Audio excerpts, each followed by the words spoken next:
Hello, hello mga kakusina! Magandang buhay! Magluto tayo ngayon ng masarap at madali lang gawin na dessert. Pero bago yan ay may lakad muna ang mga person. Nandito pala ang kapatid ko at ang pamangkin ko. Kaya naman ay nagpunta lang kami saglit sa malapit na SM dito sa amin.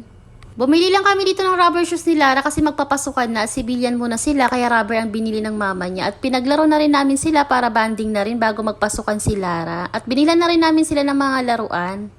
Pag bata talaga, ibilhan mo lang ng laruan yan, ay happy na yan sila. Nakakatawa nga dito kasi ang sweet nitong dalawa. At pagka uwi na naman ito sa bahay mamaya, ay parang aso't pusa na naman yan. Ayan, at ang sweet nga habang naglalakad, magkahawak pa talaga ng kamay.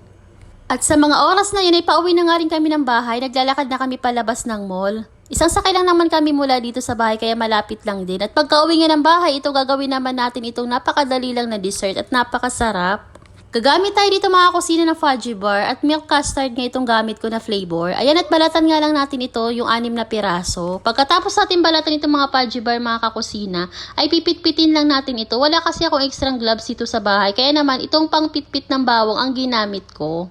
Pitpitin lang natin ito mga kakusina hanggang sa bahagya itong madurog. Pagka ganito na nga itsura nito ay set aside lang natin. Ngayon gagamitin pala tayo dito ng 2 cream densada.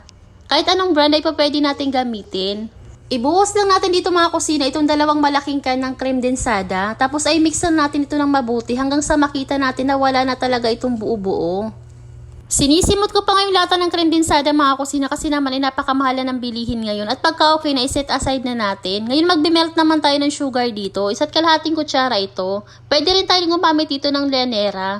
Ito lang kasi available ko dito sa bahay. Mahinang apoy lang yung gagamitin natin dito mga kusina. Sa ganun hindi agad ito masunog. Pagka ganyan na, iset aside lang din natin. Ngayon gagamitin tayo dito na 4 na piraso ng itlog. Tapos ay ibuhusan natin ito dito sa mixture. At habang gumagawa nga ako dito mga kusina, ay may batang nangungulit sa tabi ko. At ayan, gusto niya siya yung mag-mix. At ituloy lang natin itong ginagawa natin mga kusina. I-mixan din natin ng maigi yung itlog. Ngayon dito naman sa kaserola, maglalagay naman tayo dito ng 5 baso ng tubig para sa 2 sachet ng white gulaman. Unflavor pala itong ginamit ko. Mixan natin ito hanggang sa wala na itong buo-buo. Tapos ay open na natin yung kalan.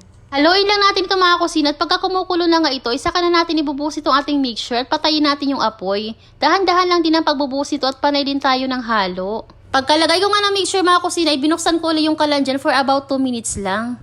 Tapos ay naglagay pa pala ako ng annatto powder dyan, pampaganda lang ng kulay. Tapos ay mixan natin ito. Pagka okay na, ipatayin na ulit natin yung apoy. Tapos ay hanguin naman natin ito at ilagay natin sa ating mga molder. Depende na sa atin kung ano yung paglalagyan natin.